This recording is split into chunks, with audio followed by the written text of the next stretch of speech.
Ravindraji Gaikwad sir, माहितीचे उमेदवार माननीय श्री अजितदादा पिंगळे आणि आदरणीय मंचाचा उल्लेख करतो. समोर जमलेले सर्व मतदार, आपण या अगोदर लोकसभेच्या आणि विधानसभेच्या इलेक्शनला मतदान मागायला ज्या ज्या वेळेस तडवळ्यामध्ये कुणीतरी आला असेल तर त्या वेळेस आमदार होणारा माणूस, खासदार होणारा माणूस हा त्याच्या घरामध्ये कुणीतरी राजकारण करणारा होतं, त्याच्या घरामध्ये कुणाचा तरी कारखानदारी होती, तो गडगंज श्रीमंत असणारा असायचा.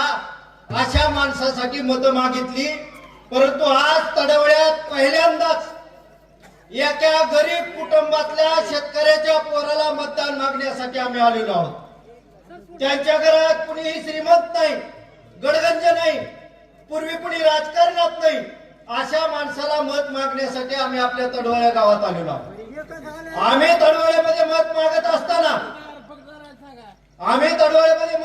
असताना आपल्याकडे शासनाने केलेली अनेक कामं आहेत. लाडकी बहीण योजना असेल, 1 रुपयात विमा असेल, 3 गॅस सिलेंडर असतील, अशा प्रकारे शासनाने केलेली अनेक कामं आहेत. आता वेळ कमी असल्यामुळे मी थोडक्यात देतो. म्हणजे आम्ही मतं मागताना शासनानं काय कामं केली, सर्वसामान्य माणसाला काय फायदा झाला हे सांगून मतं मागणारी टीम एकीकडे आहे आणि दुसरीकडे एक वर्ग असा आहे की ज्यांना स्वतःची कामं सांगायची नाही, फक्त खोटं नाटक काहीतरी सांगून मतं मागायची आहे. मी लोकसभेला भाषण केलंय, त्याची पुनरावृत्ती करणार नाही. परंतु अजितदादा, आमच्या तडवळ्याला ऐतिहासिक पार्श्वभूमी अशी आहे की रायगडाच्या दिवाबत्तीचा खर्च या तडवळा गावानं केलेला आहे. शूरवीरांचं गाव आहे. या मातीत डॉक्टर बाबासाहेब आंबेडकर आले, मुक्काम केला, इथल्या गावाला संबोधित केलेला आहे. सामाजिक प्रतिष्ठा असणार, रायगडाला दिवाबत्ती करणार हे गाव तडवळ आहे आणि या गावामध्ये राम मंदिर आहे.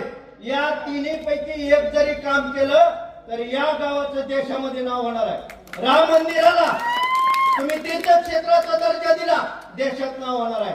राम मंदिर राहिलं, डॉक्टर बाबासाहेब आंबेडकरांचं स्मारक केलं तरी देशात नाव होणार आहे. आणि या दोन्ही पैकी एक जरी काम केलं तरी रेल्वे मंत्र्याला काही करून इथं रेल्वे थांबवायला लागणार आहे.